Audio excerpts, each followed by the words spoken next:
2025-2026 শিক্ষাবর্ষে একাদশ শ্রেণীতে ভর্তিকৃত ছাত্র শিক্ষক নিয়ে এবং অভিভাবকদের নিয়ে আজকের অভিভাবক সমাবেশ। আসসালামু আলাইকুম রহমতুল্লাহ। আপনারা অভিভাবকবৃন্দ ছাত্রদের নিয়ে আসছেন অত্যন্ত সুন্দর একটা মন্দির, যে আপনাদের ছেলেমেয়েরা আপনাদের ছেলেমেয়েদের আপনাদের আত্মীয় স্বজনদের পছন্দের একটি কলেজ ডক্টর খন্দকার মোশাররফ হোসেন কলেজে ভর্তি হবে। এই আনন্দ, এই উচ্ছ্বাস যেন 2 বছর বজায় থাকে, সেজন্যই আজকের এই ব্যতিক্রমধর্মী একটি সেমিনার। এই ধরনের সেমিনার বাংলাদেশের কোনো কলেজে সচরাচর হয় না।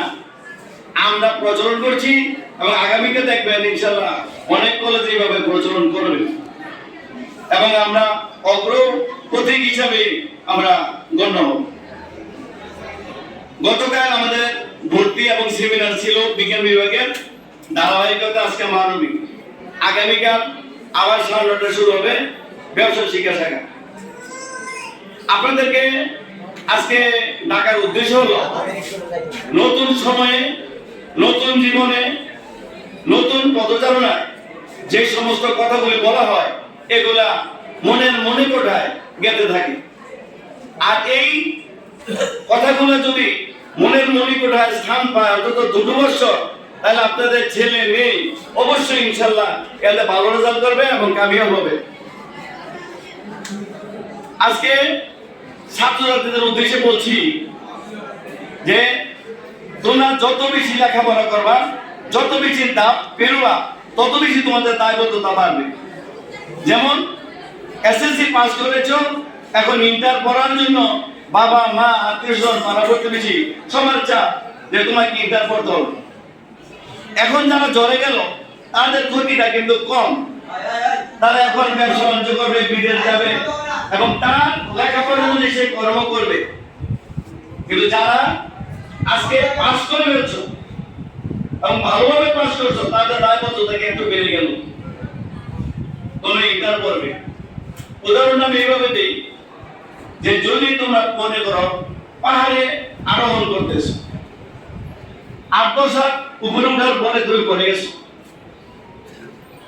ক্ষতি খুব বড় ধরনের হবে না, হয়তো বড় ধরনের একটা হাত পা ভাঙতে পারে, আহত হইবে, একটু সেবা করলে হয়তো সুস্থ হয়ে যাবে।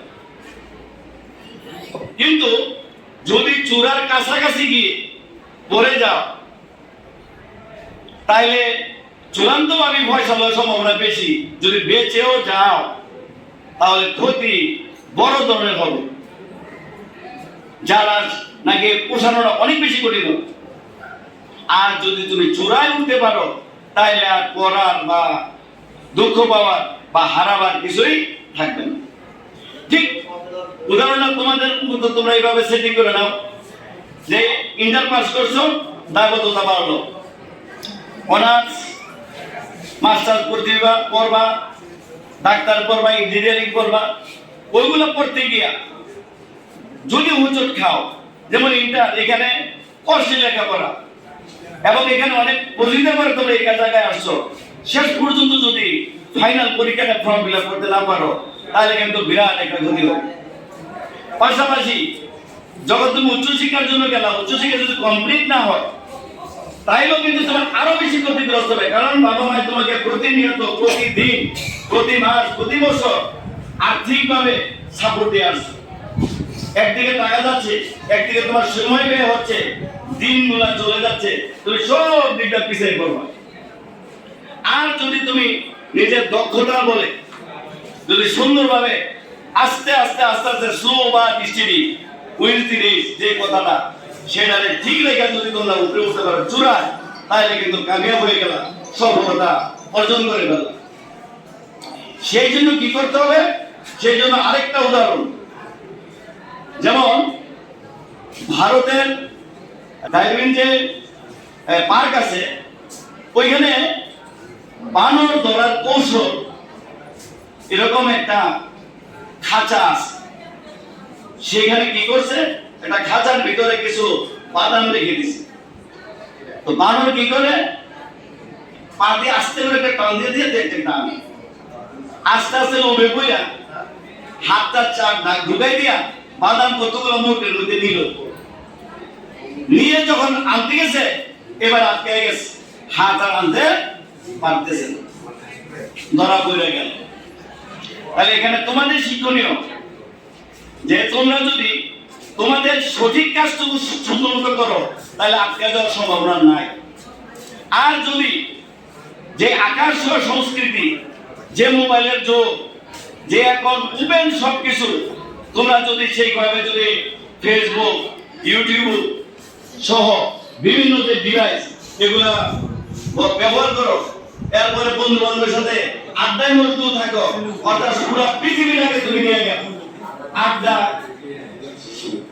খারাপ বন্ধুদের সাথে মিশা, এখন মোবাইল দেখা, ইউটিউব দেখা এবং এদিক সেদিক শুধু শুধু ঘুরে বেড়ানো, যদি এইভাবে করতে করতে বানরের মতো মুখ ভরে না, অর্থাৎ হাতটা যদি বেশি প্রসারিত করে ফেলো তাহলে কিন্তু হাতটা তুমি আনতে পারতেছো না, তাহলে তুমি কিন্তু আটকায় গেলা।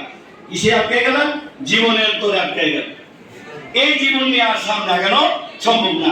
বানর যেভাবে ধরা পড়ে গেল ঠিক তোমরাও সেভাবে ধরা পড়ে গেল। সেই জন্য কি করতে হবে? আমার যে কর্তব্য কর্মটুকু এইটুকুই শুধু আমি করব, বাকিটুকু আমার দরকার নাই। আমি মোবাইলের দিকে তাকাবো না, আমি দুষ্ট ছেলে মেয়েদের সাথে মিশবো না, যেখানে প্রয়োজন নাই সেখানে যাব না। সেই দিনও এই যে পরশুদিন দেখলাম মুশফিকুর রহমান এই ভাতিজা লাবণী পয়েন্ট কক্সবাজার গিয়ে মারা গেল ডুবে। আমরা যারা সাঁতার জানি না, আমরা তো এত দূর পর্যন্ত যাওয়ার দরকার নাই, আমরা হাঁটু পানি দিয়ে ছবি টবি উঠাই, কেন আমরা এত ভিতরে যাই? সুতরাং তো এখানে শিক্ষণীয় অনেক কিছু আছে। তোমার যেটুকু নাগালের ভিতরে এইটুকু মধ্যে তুমি সীমাবদ্ধ থাকো, বাহিরটুকু তুমি কাজ করতে যাও না, তাহলে তুমি বিপদে পড়ো।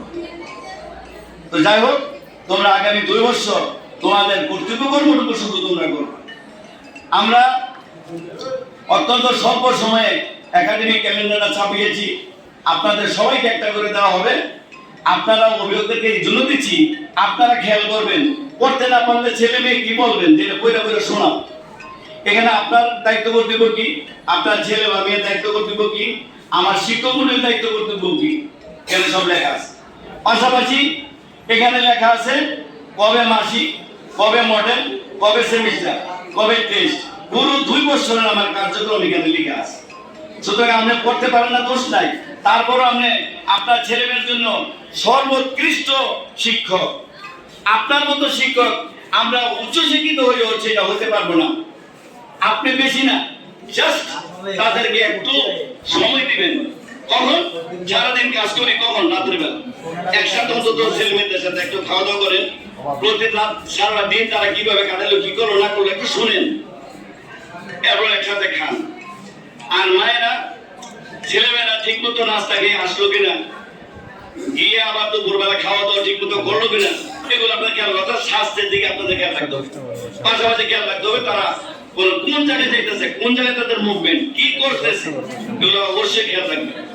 আপনাদের দায়িত্ব নির্দিষ্ট সময় অর্থাৎ 10টার সময় গেট দিয়ে আমার পাশে আমার কলেজে ঢুকানো, ঢুকলে কলেজ শেষ না করে বের হতে পারবেন। এরপরে ছুটি হইলে, 3টায় ছুটি হইলে বা 4টায় ছুটি হইলে কয়টা গিয়ে পৌঁছবে একটু খেয়াল রাখবেন। এর চেয়ে বেশি মনে করেন 1 ঘন্টা বা আধা ঘন্টা লাগবে, এর বেশি দেরি হলো কেন একটু জানতে চাইবেন। প্রথমেই বকাঝকা করবেন না, একটু জানেন 1 দিন 2 দিন 3 দিন তার ভিতরে পরিবর্তন আসবে।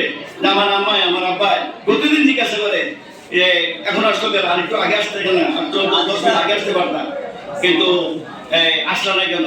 এই যে জবাব দিই, দেখবা যে দেশে যাওয়ার জন্য দেখবেন যে তারা আর এদিকে যাবে না, কারণ আমার আব্বা মাই জিজ্ঞাসা করবে। এরপর তাদেরকে নিয়ে সুন্দর সুন্দর গল্প বলবেন। সকাল সন্ধ্যা যাতে পড়তে বসে এটা নিশ্চিত করবেন। পড়া না বুঝলো তাদের পাশে বসে থাকেন, সে কি পড়ে না মোবাইল দেখে না কারোর সাথে আপনার মোবাইলে কথা বলে, এটা কিন্তু আপনারা বুঝবেন। সুতরাং আপনাদের যে বেশি আমরা বা দুনিয়ার কেউ বুঝবে না বাবা মার চেয়ে। আপনারা বসেন, তাদের একটু সময় দেন, কলেজে ঠিক মতো আসে কিনা নিশ্চিত করেন, এরপরে পরীক্ষাগুলো ঠিক মতো দেয় কিনা এটা অনুযায়ী দেখবেন। ইনশাআল্লাহ আপনার বাচ্চারা মোশাররফ কলেজে পড়া ডক্টর খন্দকার মোশাররফ হোসেন স্যার যেভাবে একজন প্রথিতযশা একজন বৈজ্ঞানিক অধ্যাপক এবং বিশ্ব মুক্তিযোদ্ধা, এরপরে আপনার উনি বিএনপির একটা ভালো একটা দলের উনি সাবেক সফল মন্ত্রী এবং লেখক, উনি গুণের সর্বগুণে গুণান্বিত। তো উনি ওই গুণান্বিত বলেই আজকে আপনাদের জন্য, আপনাদের ছেলে মেয়েদের জন্য এই প্রতিষ্ঠানটা করছে। আপনারা ঠিক সেইভাবে ছেলে মেয়েদেরকে পরিচালনা করেন, আমরা ইনশাল্লাহ করবো। ছাত্র, শিক্ষক, অভিভাবক তিনজনের সমন্বয়ে ইনশাল্লাহ আমরা কাঙ্ক্ষিত লক্ষ্যে পৌঁছবো সবাই ইনশাল্লাহ। সবাইকে ধন্যবাদ করছেন আপনার জন্য। আর আমরা যখন অভিভাবক সমাবেশ করবো, ডাকবো ইনশাল্লাহ নির্দ্বিধায় আজকের মতো সবাই সাড়া দিবেন। ধন্যবাদ সকলকে। আসসালামু আলাইকুম রহমতুল্লাহ।